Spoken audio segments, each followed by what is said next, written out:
ओम शांति। 18 जून 2021। मीठे प्यारे बाप दादा के महावाक्य। मुरली का सार है, मीठे बच्चे, बाप आए हैं तुम बच्चों की खिदमत सेवा करने। तुम भी बाप समान बन सबकी खिदमत सेवा करो। प्रश्न है, ब्रह्मा बाप का कौन सा एक विचार चलता जिस पर शिव बाबा कहते वेट एंड सी, फिक्र मत करो। उत्तर है, बाबा का विचार चलता। समय बड़ा नाजुक होता जाता। बच्चों को अविनाशी ज्ञान रत्न लेने बाप के पास आना ही है। इतने ढेर बच्चे कहाँ आकर रहेंगे, कितने मकान बनाने पड़ेंगे। शिव बाबा कहते वेट एंड सी, कल पहले जैसे आकर रहे थे वैसे ही रहेंगे। तुम फिक्र मत करो, तुम सिर्फ पढ़ते रहो मन मना भव। तुम्हें कर्मातीत बनने का पुरुषार्थ करना है। गीत है, तुम्हें पाके हमने जहां पा लिया। ओम शांति। बाप भी कहते हैं बच्चे ओम शांति, और क्या कहेंगे। बच्चों को कहते हैं बच्चे ओम शांति तत्वम। हे बच्चों, तुम भी शांत स्वरूप हो, तुम भी मास्टर पतित पावन हो। ऐसे और कोई कह नहीं सकेंगे। कहा जाता है जैसे काग वैसे बच्चे। तुम बच्चे भी जानते हो जैसे बाबा वैसे हम। बाप कहते हैं मैं ज्ञान का सागर हूँ। तुम बच्चे भी समझेंगे हम मास्टर ज्ञान सागर हैं। गोया नदियां ठहरे, सागर के बाल बच्चे भी होंगे ना। बड़ी बड़ी नदियां भी हैं, बड़े बड़े तालाब, बड़े बड़े सरोवर भी हैं। वे हैं जड़, तुम हो चैतन्य, सागर से ही निकले हुए हैं। कई बच्चे भी इन बातों को समझते नहीं हैं, क्योंकि पढ़ी लिखी तो बच्चियां हैं नहीं। बाबा ने एक बार पूछा था, चीनी किससे बनती है, गुड़ किससे बनता है? तो बोला लाल गन्ने से गुड़ बनता है, सफेद गन्ने से चीनी बनती है। बिचारी पढ़ी हुई तो है नहीं, अब तुमको कितनी बड़ी बातें समझाते हैं। पानी के सागर से पानी की ही नदियां निकलती हैं। मनुष्य बहुत पढ़ते जाते हैं तो पानी भी बहुत चाहिए ना। कितने के नाल्स आदि बनाते रहते हैं। तो तुम बच्चों को उठते बैठते चलते फिरते यही ख्याल रखना है कि हम इस पतित दुनिया को पावन बनाते हैं। गीत में भी कहते हैं बाबा हम आपसे विश्व की बादशाही का वर्षा लेते हैं, ये हमसे कोई छीन नहीं सकेगा। 21 जन्म यह राजाई कायम रहेगी। बेहद का बाप आकर बेहद का राज्य भाग्य देते हैं। राज्य भाग्य चलाने के लायक बनाते हैं, पवित्र बनाते हैं, बुलाते भी हैं हे पतित पावन आओ। यह कोई कृष्ण को नहीं बुलाते हैं, निराकार भगवान को बुलाते हैं। जब कहते हैं हे पतित पावन तो कृष्ण बुद्धि में याद नहीं आता है, परमात्मा याद आता है। बाप आकर हर एक बात समझाते हैं। अभी तुम बच्चे सुमुख बैठे हो, ये कोई साधु संत नहीं है। तुम जानते हो निराकार शिव बाबा इस ब्रह्मा तन में प्रवेश कर हमको पढ़ाते हैं। गायन भी है, परम पिता परमात्मा ब्रह्मा तन द्वारा आदि सनातन देवी देवता धर्म की स्थापना करते हैं। विनाश स्थापना के बाद ही हुआ है। इससे सिद्ध है कि पुरानी दुनिया में आते हैं। ब्रह्मा द्वारा स्थापना नई दुनिया की। शंकर द्वारा अनेक धर्मों का विनाश कराते हैं। 7 युग में एक धर्म था, अभी तो अनेक धर्म हैं। एक धर्म वाले देवी देवताओं की निशानी चक्र आदि है।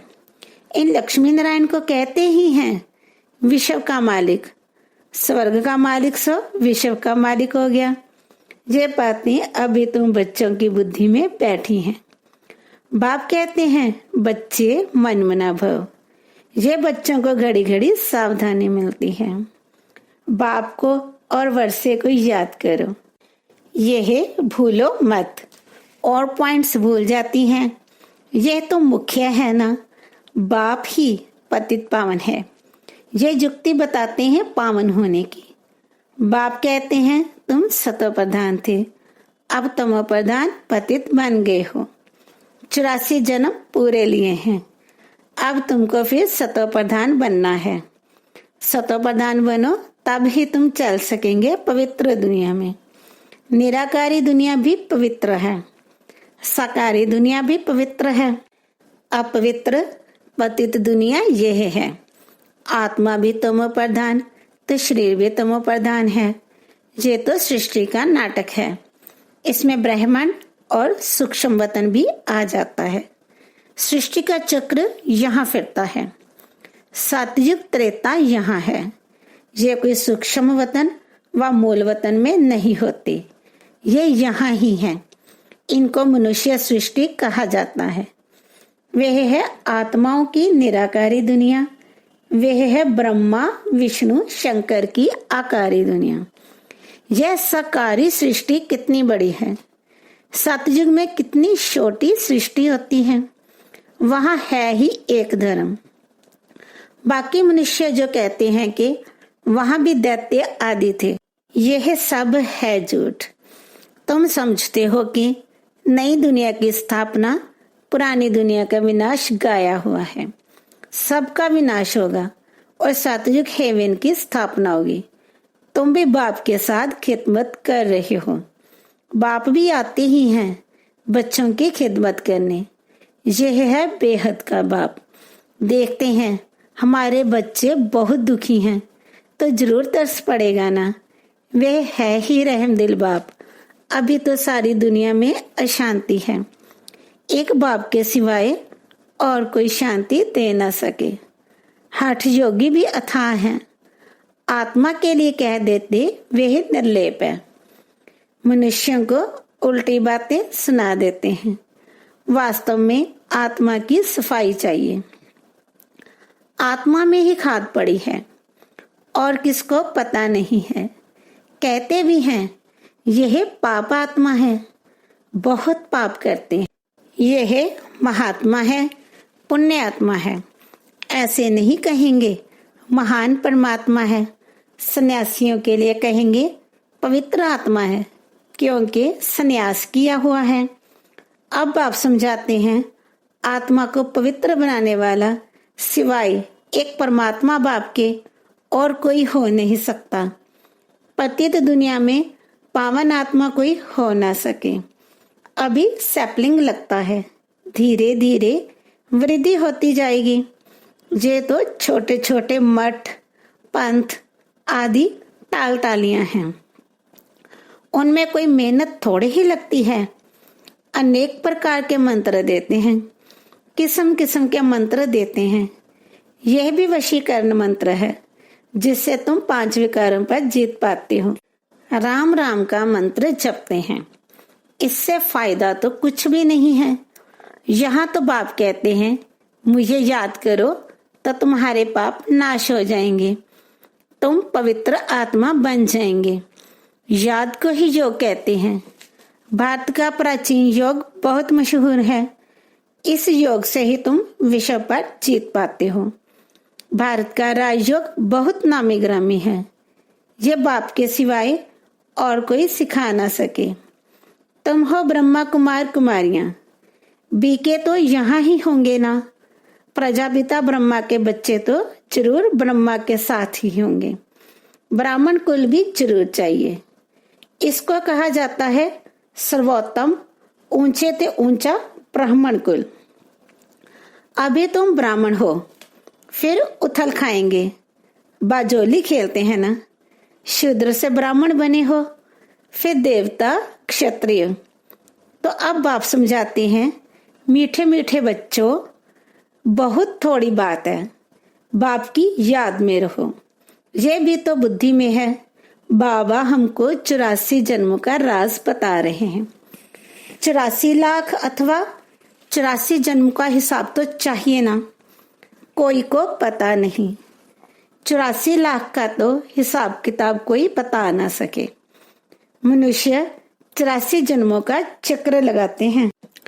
आत्माएं ऊपर से आती हैं पाठ बजाने के लिए, सतयुग से लेकर कलयुग अंत तक आती ही रहती हैं। हर एक अपना अपना पाठ बजाते रहते हैं। इन बातों को मनुष्य मात्र नहीं जानते, एक बाप ही जान सकते हैं। मनुष्य को कभी परमपिता गॉडफादर नहीं कहा जाता।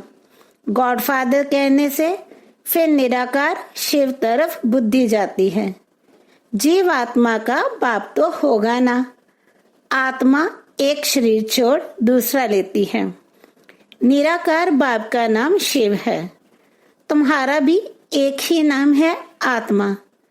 फिर शरीर में भिन्न भिन्न नाम पड़ते हैं।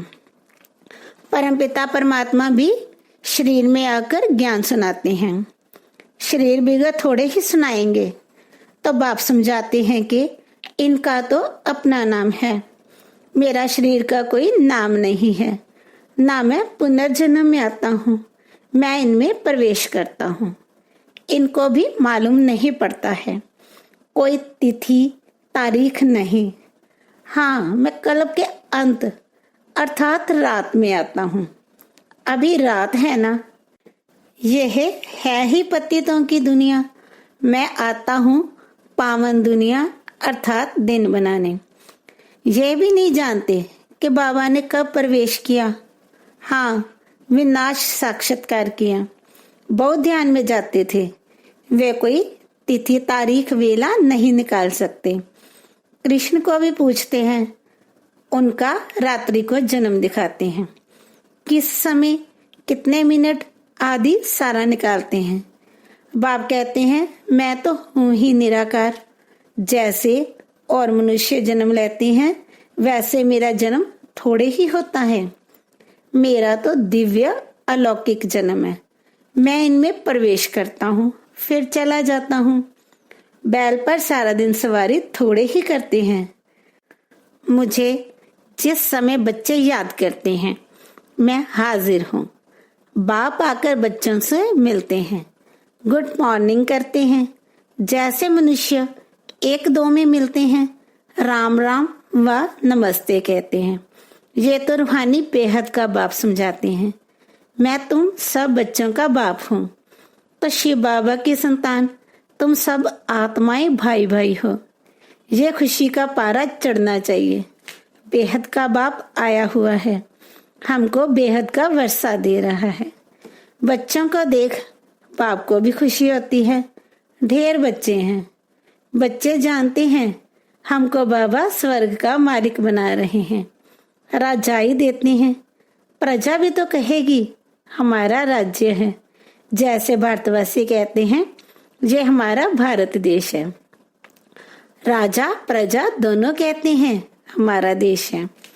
तुम बच्चे नरकवासी हो, फिर स्वर्गवासी बनेंगे। बाप को और वर्षे को याद करना है और कोई तकलीफ बाबा नहीं देते हैं। रहना भी है गृहस्थ व्यवहार में। यहाँ आकर थोड़े ही रहना है, सब यहाँ भाग कर आएंगे, तो इतने सबको बाबा कहाँ रख सकते हैं। इतने सब ढेर बच्चे एक ही बार कैसे इकट्ठे हो सकते हैं। सब सेंटर्स के बच्चे एक ही बार इकट्ठे मिल कैसे सकते हैं। कहाँ ठहर सकेंगे, मुश्किल है ना। दिन प्रतिदिन बच्चे वृद्धि को पाते रहते हैं। इसकी भी कुछ युक्ति रचनी पड़े। ये आसपास वाले मकान लेने पड़ेंगे। मकान वालों से पूछेंगे कितना मांगते हैं। समय पर तो लेना पड़ेगा ना। पैसे की तो कोई बात नहीं, समय बड़ा नाजुक होता जाता है। बाप और बच्चे दोनों अविनाशी हैं। अविनाशी खजाना बच्चों को देते हैं। बहुत ढेर बच्चों को आना होगा। बाबा विचार करते हैं इतने ढेर कहाँ आकर रहेंगे। बाबा कहते हैं तुम फिक्र क्यों करते हो, वेट एंड सी। तुम पढ़ते रहो मन मना भव। तुम बच्चों को ये ख्याल में रखना है कि अभी हमको कर्मातीत अवस्था में जाना है, सतो प्रधान बनना है, याद से ही पावन बनेंगे। बाबा बात तो बहुत सहज बताते हैं, अति सहज है, सिर्फ बाबा को याद करना है। देखो गाय के बच्चे को जब माँ याद आती है तो चिल्लाता है ना, वह तो है जानवर। तुम बच्चों ने भी रड़ियां मारी ना, आगे चल बहुत चिल्लाएंगे, बहुत याद करेंगे। तुम बच्चे तो अब जानते हो कि बाबा आया हुआ है, विनाश तो होना ही है, नेचुरल कैलेमिटीज आनी है। सब आपस में लड़ते झगड़ते हैं, कितना खर्चा कर बॉम्ब्स बनाते हैं, बहुत पैसा जाता है, खर्चा तो होता है ना, इतना खर्चा कहाँ से लाएं? डरते भी हैं मौत से, फिर भी बॉम्ब्स बनाना तो बंद नहीं करते। बॉम्ब्स की लड़ाई चलेगी, अभी बनाते ही ऐसे हैं जो बम गिरे और मनुष्य मर जाएं। चीज बनाने में पहले टाइम लगता है, फिर तो मिंट मोटर, जल्दी जल्दी बनाते जाते हैं। बॉम्ब्स भी कोई थोड़े बनेंगे क्या? तुम बच्चे जानते हो इस पुरानी सृष्टि का विनाश होना है। अब बेहद के बाप से वर्षा लेना है। गीता है तुम भारतवासियों का, देवी देवता धर्म का शास्त्र। बाकी तो छोटे छोटे हैं, उनका कोई गायन नहीं। ब्राह्मण धर्म है सबसे ऊंच, ब्राह्मणों का काम है कथा सुनाना। तुम कह सकते हो हम ब्रह्मा कुमार कुमारियां हैं, ब्रह्मा के बच्चे, हमको डाडे का वर्षा मिल रहा है। अच्छा, मीठे मीठे सिकी लदे बच्चों प्रति माता पिता बाप दादा का याद प्यार और गुड मॉर्निंग। रूहानी बाप की रूहानी बच्चों को नमस्ते। हम रूहानी बच्चों की रूहानी माता पिता बाप दादा को याद प्यार, गुड मॉर्निंग और नमस्ते। शुक्रिया बाबा, शुक्रिया। धारणा के लिए मुख्य सार। नंबर 1, ड्रामा के हर राज को जानते हुए किसी भी बात की फिक्र नहीं करनी है। पढ़ाई पढ़ते रहना है, मनमना भव होकर कर्मातीत बनने का ख्याल रखना है, स्वयं को सतो प्रधान बनाना है। नंबर 2, हम आत्माएं शिव बाबा की संतान, आपस में भाई भाई हैं, शिव बाबा से वर्षा ले रहे हैं, इस खुशी में रहना है। वरदान है हर शिक्षा को स्वरूप में लाकर सबूत देने वाले सपूत व साक्षात्कार मूर्त भव। जो बच्चे शिक्षाओं को सिर्फ शिक्षा की रीति से बुद्धि में नहीं रखते, लेकिन उन्हें स्वरूप में लाते हैं, वे ज्ञान स्वरूप, प्रेम स्वरूप, आनंद स्वरूप स्थिति में स्थित रहते हैं। जो हर पॉइंट को स्वरूप में लाएंगे वही पॉइंट रूप में स्थित हो सकेंगे। पॉइंट का मनन अथवा वर्णन करना सहज है, लेकिन स्वरूप मन अन्य आत्माओं को भी स्वरूप का अनुभव कराना, यही है सबूत देना, अर्थात सपूत व साक्षात्कार मूर्त बनना। स्लोगन है एकाग्रता की शक्ति को बढ़ाओ तो मन बुद्धि का भटकना बंद हो जाएगा। ओम शांति।